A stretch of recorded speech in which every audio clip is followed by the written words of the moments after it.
Olá, pessoal, tudo bem? Bem-vindos de volta a essa cabine do filme. O episódio de hoje está muito especial. O nosso convidado que está retornando esse programa é o Marden Machado.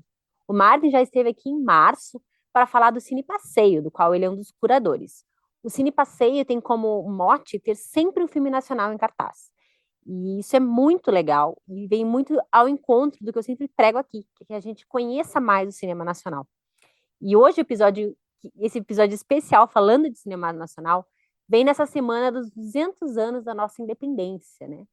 Então é muito importante a gente conhecer a nossa história, a gente saber o que realmente aconteceu, ou o máximo que a gente conseguir saber, né? Porque muita coisa a gente não consegue ter acesso, para a gente entender o nosso passado, para conseguir construir um futuro diferente e melhor para todo mundo.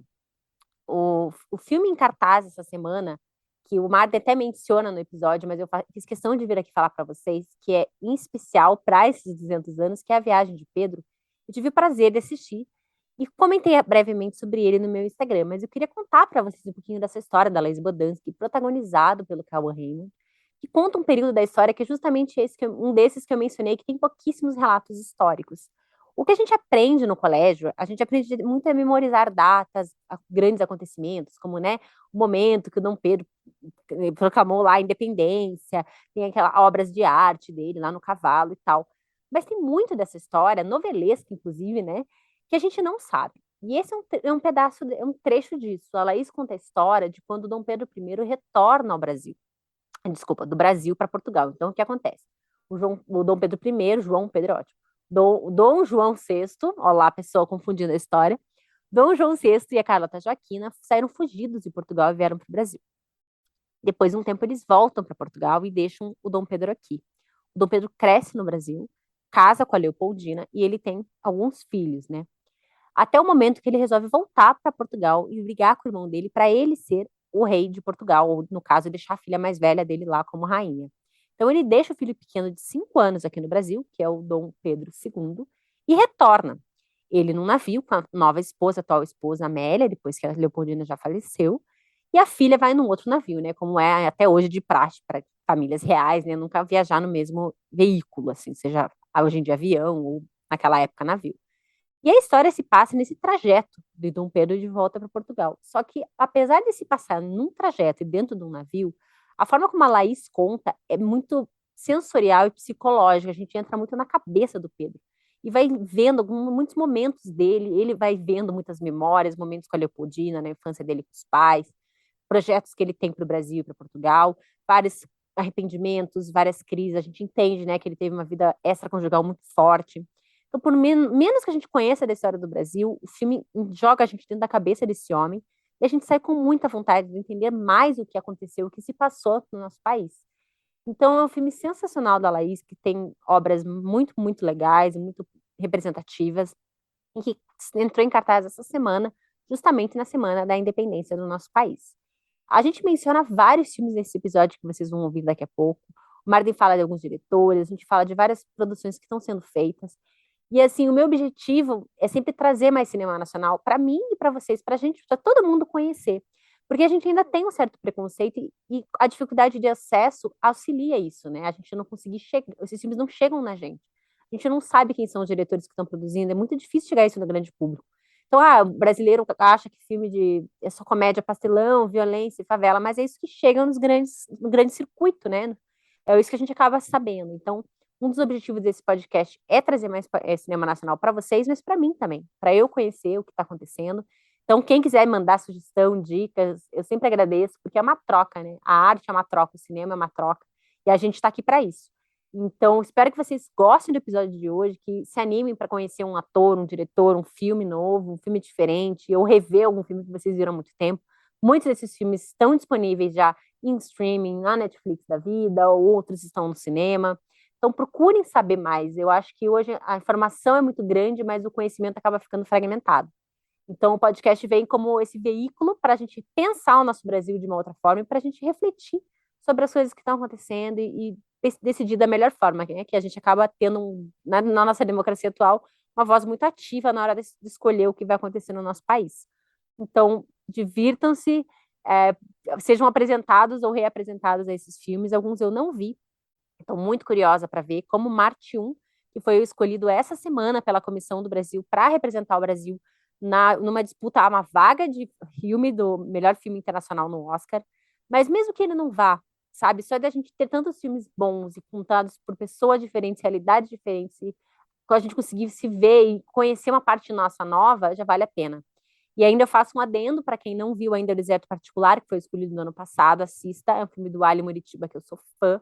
Ele vai vir ainda para cá, esse filme vai vir para esse podcast, porque é um filme que eu gosto demais. E o filme do ano retrasado, agora eu já não lembro mais, que foi A Vida Invisível também, que é um filme muito lindo, muito terno. São filmes que vale a pena a gente conhecer, a gente ver. Eu tenho certeza que se eles fossem em outra língua, a gente já teria visto, seriam muito mais vistos e muito mais apreciados no nosso país. Então fica aqui a minha voz e a minha vontade, meu desejo, que filmes de qualidade, arte boa, que tem uma história boa para contar, que mexe com a gente, que faz a gente refletir e nos faz pessoas melhores, merecem ser divulgadas e compartilhadas. Então esse podcast está aqui para isso. Agradeço ao Martin por mais uma vez estar aqui. Ele já falou do Cine Passei em Março, como eu. Então, quem quiser, procura lá esse episódio, né? Reitero que tá lá, tá, todos os episódios passados estão lá, para vocês ouvirem, mandarem para quem vocês querem. E também a gente aceita sugestões e podcast aqui tá cheio de convidados e ideias legais, porque isso não falta, né? O cinema tem essa possibilidade incrível de trazer sempre mais arte, mais reflexão. E é isso para isso que a gente faz, o que a gente faz. Então, fiquem agora com esse episódio muito especial. E semana que vem eu tô aqui de novo falando de cinema com vocês. E até lá vocês podem me encontrar no meu Instagram, @cartasdecarolina, ou no Instagram do podcast, @podcastrabiscos. Ah, e quem quiser me mandar o seu filme brasileiro favorito, só mandar o direct. Quem sabe eu coloque no episódio futuro, tá bom? O Marden está retornando, a gente falou já sobre o Cine Passeio, que é um cinema maravilhoso, quem não conhece, conheça. Eu recebi, inclusive, muita gente me mandando mensagem de outros estados que gostaram de conhecer, que ficaram com vontade de vir, eu achei isso muito legal. E o Cine Passeio é um lugar que tem muito cinema nacional, então o Marden vai falar um pouco para a gente desses filmes maravilhosos que estão despontando agora, que já estavam em produção ou feitos pré-pandemia, e como é que isso está acontecendo agora. Então, bem-vindo, Marden, à nossa cabine. Obrigado, Carol. Obrigado pelo convite. E é sempre bom falar de cinema, e especialmente de cinema brasileiro. Conta pra gente, o Cine Passeio tem, né, essa vertente de trazer o cinema nacional, mas está tendo muito filme bom, né? Deve até ser difícil de escolher. Como é que tá essa virada assim do cinema, apesar que a gente sabe que as condições para o cinema nacional estão cada vez piores, mas mesmo assim a gente vê o pessoal se reinventando, conseguindo fazer os filmes entrando no circuito, apesar da demora, né, do delay ali entre o filme ser feito, o cinema ser introduzido. Então fala pra gente como é que isso está funcionando, o que você tem visto assim, e como é que vocês estão escolhendo esses filmes. Pois é, na conversa que nós tivemos da outra vez sobre o Cine Passeio, né, eu falei que uma das metas minha e do Marco Jorge, que é a pessoa que divide a curadoria comigo, era justamente de valorização do cinema nacional. Tanto é que a gente assumiu um compromisso ainda em 2017, quando nós fomos convidados para fazer a curadoria, 2 anos antes da inauguração do cinema, nós já decidimos que nós teríamos toda semana pelo menos um filme brasileiro em cartaz. A gente vem cumprindo isso desde o início, tanto é que 1/3 de todos os filmes que nós exibimos nesses quase 4 anos de funcionamento do Cine Passeio são de filmes brasileiros. E essa semana, em particular, nós estamos com 3 filmes brasileiros em cartaz, né? Temos a continuidade de Marte 1, que foi um dos grandes premiados no último Festival de Gramado e está na lista de pré-selecionados a representar o Brasil a uma indicação na categoria de melhor filme internacional no Oscar do ano que vem. Essa escolha, o nome do escolhido será feito agora nesta segunda-feira, dia 5 de setembro, e Marte 1 é um desses filmes, filme de estreia em longa-metragem do Gabriel Martins, lá de Belo Horizonte. Um outro filme que também está nessa lista e que está em cartaz essa semana é A Viagem de Pedro, da Laís Bodansky, que faz um recorte bem interessante e nunca visto antes da vida de Dom Pedro I. Até nessa semana em que se comemorará os 200 anos da independência do Brasil, o filme se concentra numa viagem que Pedro fez de volta a Portugal em 1831, quando ele abdicou do trono aqui no Brasil, voltou a Portugal para lutar contra seu irmão Miguel pelo trono de Portugal. Ele terminou vencendo essa guerra e se tornou lá o Dom Pedro IV. Ele era Dom Pedro I no Brasil, mas em Portugal ele era Dom Pedro IV.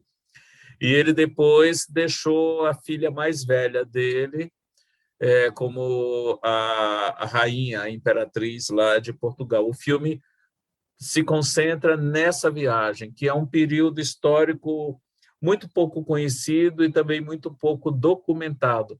A Laís Bodansky teve as suas liberdades poéticas para contar essa história, mas fiel ao estilo dela própria, que é uma cineasta que tem como tema recorrente dramas familiares, basta ver a filmografia dela, isso não está fora do filme, mas vem com uma roupagem diferente. É um filme que aborda questões bem do nosso presente, mas sem se afastar daquele olhar também histórico, e é um filme bastante autoral, nessa mesma medida. E, como eu defendo, por conta disso tudo, bastante verdadeiro dentro dessa proposta que ela tem.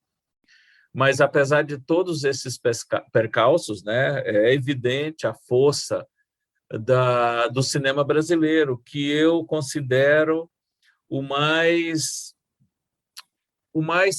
forte, o mais diversificado de todo mundo. Porque quando você fala de cinema americano, sim, os americanos produzem muitos filmes, não tem como negar isso. Mas nos Estados Unidos, a produção se concentra, ou a maior parte da produção se concentra basicamente em dois polos, Los Angeles e Nova York. É muito pouca coisa produzida fora desses dois grandes polos. Aqui no Brasil, muita gente tende a acreditar, de uma maneira muito equivocada, que a produção audiovisual brasileira se concentra em Rio e São Paulo, o que é uma grande mentira. Essa é a grande beleza do cinema brasileiro, porque existe cinema brasileiro feito no Brasil todo. Existem polos de produção cinematográfica, não só no Rio e São Paulo, mas em Brasília, em Belo Horizonte, como é o caso de Martim, em Pernambuco, como é o caso de Paloma, do Marcelo Gomes, que está nessa lista, em Curitiba. Nós temos muitos. Ano passado, por exemplo, Deserto Particular, que foi o representante brasileiro, o filme de Curitiba. Temos polo de produção em Porto Alegre, em Salvador, em Fortaleza, no Piauí, na região amazônica, seja em Manaus ou em Belém. Ou seja, Mato Grosso, recentemente, foi exibido no Cine Passeio o filme A Batalha de Xangri-Lá, um filme rodado em Cuiabá. Ou seja, você tem uma diversidade de histórias, de regiões, de culturas, e que tratam daquele microcosmo onde a história está situada, com características próprias de cada uma dessas regiões. E isso é uma prova de vitalidade, de criatividade, de força do nosso cinema. Você não encontra nada semelhante a isso em nenhum outro país do mundo, em nenhum. Basta procurar, você vai encontrar um, dois, estourando 3 polos de produção em países pelo mundo afora. O Brasil tem essa grande diversidade de produção, de temáticas, de tudo que você possa imaginar. E todo mundo fazendo muito bonito. Basta ver a presença desses filmes nos festivais, nas premiações internacionais. São filmes que chamam a atenção, se destacam pela criatividade, pela originalidade. Muito legal você falar isso, porque é justamente a minha ideia de falar do cinema nacional é realmente desmistificar essa ideia que a gente conversa com muitas pessoas que não são tão ligadas ao cinema, né? E o pessoal, cinema brasileiro é tudo igual, cinema brasileiro é tudo ruim. As pessoas não têm o conhecimento e nem acho que a vontade também de desmistificar isso, porque são muitos olhares, né? E a cada filme novo que a gente vê é um pedacinho da gente que a gente aprende, né? Da nossa história, do nosso país. São outros olhares sobre realidades que são muito nossas, assim. Eu eu adoro demais conhecer cineastas novos, conhecer versões novas do nosso Brasil, da nossa história. Quantas histórias, né? Eu, durante a pandemia, assistindo no Cine Passeio Virtual, ali, aquele filme do Barão do Céu Azul, eu achei, assim, fantástico. É uma rua aqui de Curitiba, é uma história super nossa, e a gente não aprende na escola, né? Então, o cinema também vem trazer isso de contar a nossa história pra gente mesmo, né? Então é muito interessante que essas pessoas conheçam. Se não sabem, procurem a gente que está falando sobre isso, vão atrás, porque parece que tem que sair, né? Tem que, como você falou, os filmes têm que ser premiados fora para voltar para cá e ter parecer que daí então vai despertar o interesse dos brasileiros, né?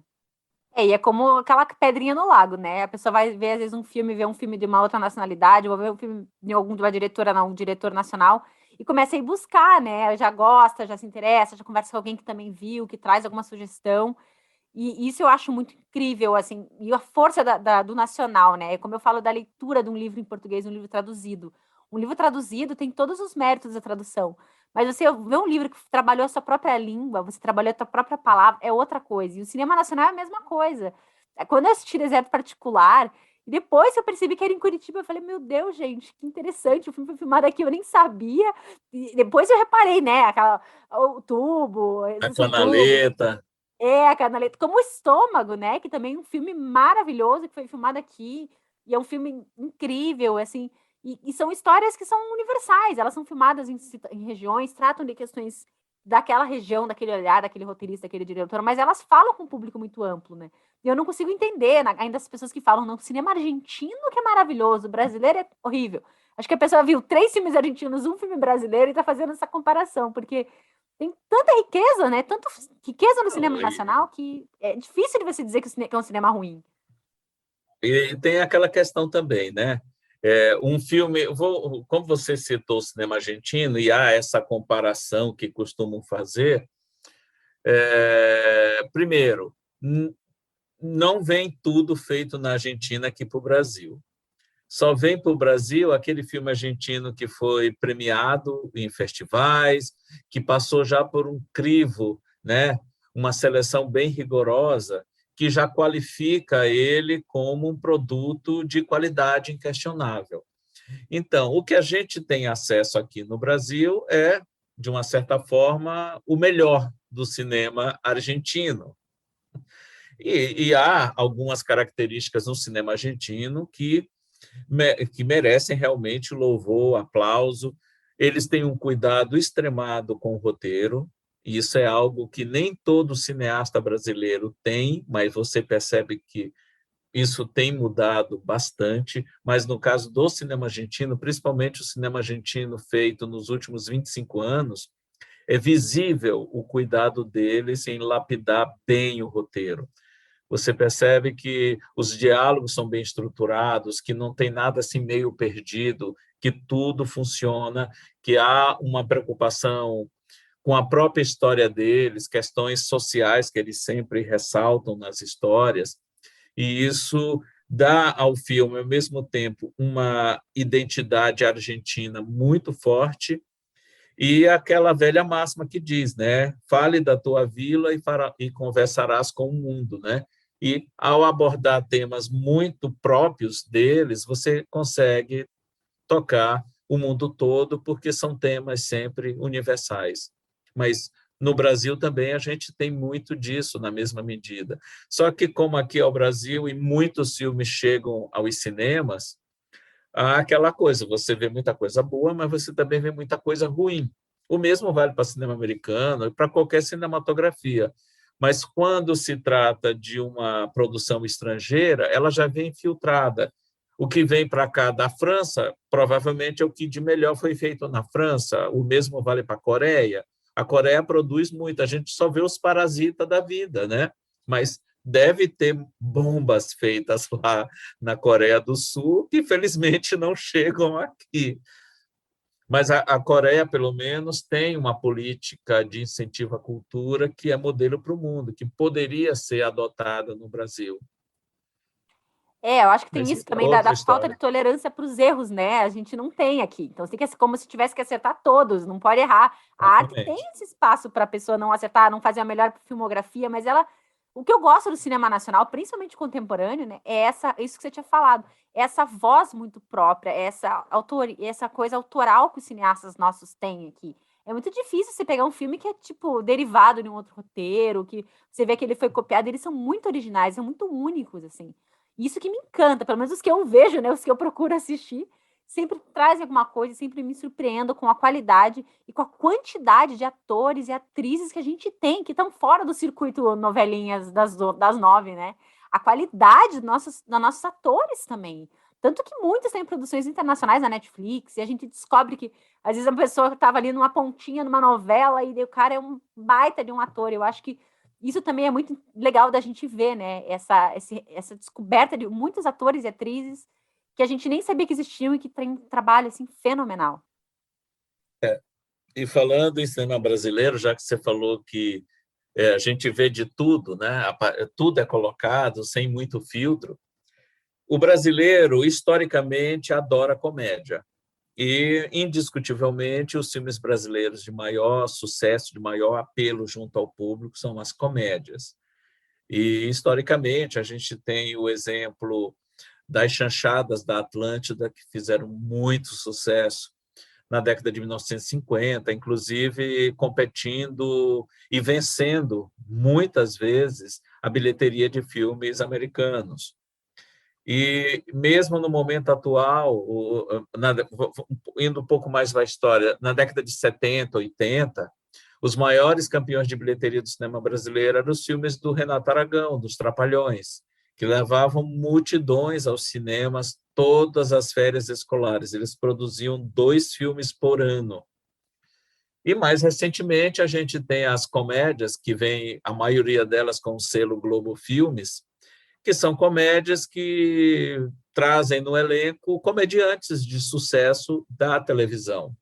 Algumas funcionam bem, outras nem tanto. Parece que você está vendo esquetes de programas de humor da TV, mas pelo menos levam um público ao cinema. E eu defendo essas comédias, porque, bem ou mal, você pode até contestar o conteúdo, a qualidade desses filmes. Mas o que é que eu vou dizer contra uma comédia, por exemplo, como Se Eu Fosse Você, que levou 6 milhões de espectadores ao cinema?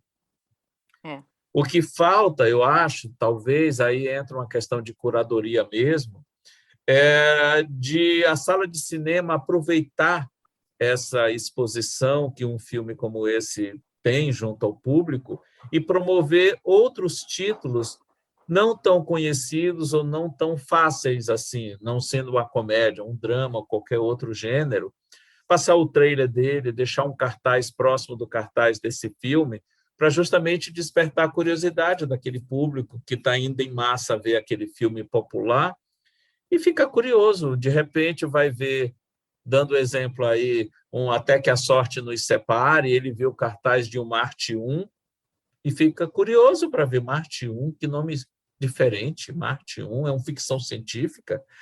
O que é? É um filme brasileiro, entendeu? Sim. Se viram Perdido em Marte com o Matt Damon, por que não podem ver Marte 1? Aham. Tipo isso, né? Exato, eu acho que falta também isso que você falou, é o conhecimento, né? Chegar nas pessoas essa informação que existem esses filmes. Porque às vezes as pessoas não sabem nem que eles existem. Por isso que acaba achando que o cinema brasileiro é limitado a meia dúzia de filmes, né? E a gente Exato. E falar de cinema nacional, eu não tem como não falar de Bacurau, né? Que foi um fenômeno dos últimos tempos. Eu amo esse filme, virei fã de todo mundo ali. Fala um pouco pra gente o que que foi esse filme, o que que foi. Porque ele ganhou muitos prêmios fora, né? Antes ele explodir aqui dentro também. O Bacurau ele ficou conosco no Cine Passeio 13 semanas em cartaz. É um dos nossos recordistas, junto de cinema nacional, ele junto com Vida Invisível são os 2 campeões de bilheteria do Cine Passeio. E é um filme que na época pegou todo mundo meio que de surpresa, e muita gente Num primeiro momento, eu não entendia direito qual era do filme, porque há uma grande mistura de gêneros, né? Tem um pouquinho do clima de um faroeste, tem um pouco de drama, tem suspense, tem ficção científica, né? Tem um pouquinho assim daqueles filmes mais violentos, né? Nos Estados Unidos eles classificaram Bacurau como faroeste. Pronto. Eu acho que Mais fácil. na cabeça deles que se passa assim, sei lá, no meio do sertão, eles associaram ao Velho Oeste americano, aquela coisa ali de duelo, de briga, de tudo. Eles taxaram logo como faroeste. Ele tem esse clima, mas ele é muito mais do que isso, né? E é um filme tão rico que a cada nova visita que você faz a ele, cada vez que você o vê, você descobre alguma coisa, você percebe algo que passou batido na vez anterior, seja nos diálogos, seja na construção de algumas cenas. É um filme assim muito rico em significados. O mesmo vale para A Vida Invisível, o mesmo vale para o filme anterior do Kleber, né? O Aquários, ou O Som ao Redor, ou Marighella, ou Medida Provisória. São filmes riquíssimos em significados, alguns melhor finalizados, outros apresentando alguns problemas, mas são filmes que conseguem estabelecer um diálogo com o público, apresentar novas ideias. E essa é a grande, e esse é o grande barato da arte. A arte permite é, tornar as pessoas melhores, criar empatia nas pessoas, despertar curiosidade, despertar vontade de saber mais. É por isso que a arte incomoda tanto algumas pessoas, né? Sim. Porque ela abre a cabeça das pessoas. E ela E denuncia, né? quando as pessoas começam a pensar, isso é perigoso. É. E ela denuncia o que está errado, o que está. O que olhares que talvez você não esteja tendo sobre a vida, né? Então, isso é incrível, eu também acho. E eu acho que esses filmes todos que você citou estão ajudando também a formar uma nova geração, né, de cinéfilos, assim, porque a gente, normalmente, quando se fala de cinema nacional, a gente sempre volta muito lá para trás, né? E aí, o pessoal, tem muita gente nova agora, que está indo no cinema agora, que está sendo formada por esses filmes, e são filmes muito fortes, como você disse. E eu acho incrível que também são filmes que estão sendo premiados fora. Então, você acha que isso ajuda também, o filme ser premiado fora? Porque o Bacurau aconteceu isso, a Vida Invisível também estava concorrendo ali a uma vaga no Oscar. Isso também desperta o interesse do brasileiro que não gosta de ficar para trás, né? Se o filme está aparecendo lá, ele gosta de correr para saber o que está acontecendo. Entra aquela questão lá da torcida, né? Vamos, todos juntos torcer, é o Brasil no Oscar, aquela coisa meio próximo de um sentimento de Copa do Mundo, né? Temos que ganhar o caneco. Mas isso é legal, né? Agora, voltando àquela questão que eu mencionei de ter vários polos, em Curitiba mesmo, você vê o caso do Estômago, filme Estômago, dirigido pelo Marco Jorge, que é um filmaço. No momento, ele está trabalhando no Estômago 2, que sai para o ano que vem. Ai, Ele ansiosa já. já rodou a parte curitibana do filme, e agora, em breve, ele vai filmar na Itália, a parte italiana do filme. A exemplo do primeiro, é uma coprodução Brasil-Itália. Temos os trabalhos em documentário do Guto Pasco, tem o filme de estreia da Ana Johan, que a gente exibiu, A Mesma Parte de um Homem, que também foi bastante premiado. Tem o Mirador, do Bruno, que até está em cartaz gratuitamente na nossa sala online, quem não teve chance de ver. Outra coisa, as nossas sessões online agora são todas de filmes brasileiros. Então, quem não teve a oportunidade de conferir Mirador na nossa sala física, né, pode agora gratuitamente vê-lo na nossa sala virtual. O Ali Moritiba, que tem uma produção muito sólida, muito forte, né? Desde Para Minha Amada Morta, ou Ferrugem, ou o mais recente Deserto Particular, e ele já vai iniciar a filmagem do novo trabalho dele, Barba Ensopada de Sangue. Do Daniel Galera, Então, né? Eu vi, Exato, do fiquei Daniel muito feliz. Galera. Então, ele é um cineasta inquieto, um cineasta que está sempre trazendo novidades. E olha que eu nem mencionei os trabalhos dele para televisão, né? Como é o caso da minissérie do caso Evandro, né? O Ali é outro grande exemplo. E eu falei agora só de artistas curitibanos, seguramente esqueci alguns, né? Mas tem o Paulo Munhoz na animação, tem uma galera, o Berto Carminale, tem muita gente boa fazendo cinema. O Paulo Biscaia com os filmes dele de terror. Então, é uma turma bem legal, com uma produção muito diversificada. E você percebe isso em quase praticamente todas as regiões do país. Eu acho que se alguém ainda estava achando que não tinha muita coisa no cinema nacional, agora, depois, só dessa fala tua, já dá para ter um filme para mais de ano aí, porque é muita coisa boa, é muita coisa interessante, e é um bichinho que pica a gente, ó, eu falo por mim, eu começo a ver de um ator, eu já quero ver o próximo, eu quero ver a filmografia, já quero entender o que foi feito, o que a pessoa está pensando, porque a gente vai pensando e vai sentindo o Brasil, né, vai junto com esse cinema, então isso é muito legal, e reitero, o Estômago, eu amo Estômago. Eu tive também o prazer de ver no Cine Passeio naquela sessão interativa, Inaugural. inaugural maravilhosa. Então, eu adoro o Estômago. E eu acho que é isso, assim, a gente se reconhece muito nesses filmes, né? E poder conversar sobre eles, como você falou, também é um bônus. E ver a cidade, falar, entender, conhecer a cidade de deserto particular, eles vão para Sobradinho. Gente, o que é Sobradinho? Eu fui lá no mapa procurar, entender, conhecer. Então, isso também é uma coisa que a arte faz, né? Ela nos aproxima da gente mesmo e do próximo. Então, é muito legal. E o que você tá vislumbrando aí agora para o cinema nacional? O que você já sabe que pode contar para gente aí que está vindo para o Cine Passeio? Olha, tem os filmes que foram exibidos recentemente no Festival de Gramado e foram premiados, né? É o caso de A Mãe, do Cristiano Burlan, que não é curitibano de nascimento, mas meio que se criou e se formou cineasta em Curitiba. Então, o filme novo dele, A Mãe, com a Marcélia Cartacho, nós vamos exibi-lo seguramente, é só ser definido o lançamento, assim como o Paloma, do Marcelo Gomes, está já no nosso radar. Então, estamos sempre atentos. Tem o Noites Alucinantes, eu acho. Não, Noites Alienígenas, que é um filme feito no Acre, que foi o grande vencedor do Festival de Gramado desse ano. Ele será distribuído pela Vitrine Filmes, que é uma distribuidora que é parceira nossa. Assim que for definida a data de estreia, vai entrar lá seguramente. E vamos tentar trazer o diretor, o roteirista, alguém do elenco para conversar com a gente. São os filmes brasileiros que estão assim já no nosso radar por conta da exibição e premiação que eles tiveram em festivais recentes, tanto aqui no Brasil como fora também.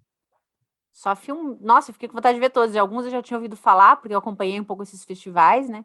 E é muito legal de ver esses filmes chegando nos festivais e sendo premiados, sendo reconhecidos, né? Porque o nosso cinema já passou da hora de ter esse reconhecimento. Só falta fazer de uma vez por todas as pazes com o público brasileiro, né? Para que ele possa efetivamente ter o respeito, o carinho e o prestígio que ele merece. Exatamente. Se depender de mim aqui, de vocês aí no Cine Passeio, eu tenho certeza que a gente vai pelo menos fazer chegar esses filmes para as pessoas, né? Elas conhecerem. Eu vou fazer uma listinha depois com todos esses que o Marden falou, colocar lá no Instagram para vocês acompanharem, se perderem algum, verem. Sigam também. Quem não é de Curitiba, veja a programação do Cine Passeio, pelo menos para saber o que está acontecendo, que filme tem. E quando vier para cá, vão assistir lá, porque é uma experiência. Cinema é uma experiência incrível, né? É outra coisa você estar numa sala de cinema dividindo aquele momento com outras pessoas. É isso, Carol. E, felizmente, o Cine Passeio se tornou um ponto turístico, né? A gente recebe muitos relatos de gente que vem visitar Curitiba e se apaixona pelo Cine Passeio. E, em parte, isso foi potencializado durante o período da pandemia, que a gente iniciou uma programação inteiramente virtual, tanto de exibição como de aulas, né? E bate-papos. E muita gente do Rio Grande do Sul, Santa Catarina, o interior do Paraná, São Paulo, Rio e outros estados passaram a acompanhar e viam a programação e depois ficavam acompanhando tudo por nossas redes sociais e ficava encantado. E alguns vieram até a Curitiba para conhecer, para tirar isso a limpo. Isso é muito legal. Isso aí, fica a dica então, para quem não conhece Cine Passeio, venham para cá, conheçam. E te agradeço muito, Mari, por esse papo tão gostoso que passou voando aqui, a gente falando de cinema, falando um pouco de cultura e trazendo isso para as pessoas que não conhecem. Espero que, se alguém aqui pegar um filme para assistir, a gente já fez o nosso trabalho, né? Com certeza. Obrigada, você está sempre convidado para voltar quando você quiser falar de qualquer tema, que eu adoro conversar com você. Sei que você está na correria com um monte de projetos, isso é ótimo, a gente agradece. Quero te ver em todos os lugares possíveis, que é sempre muito bom ter um. Eu agradeço, Carol, e precisando é só chamar. Chamarei. Um beijo para todo mundo e a gente se vê semana que vem com muito mais cinema.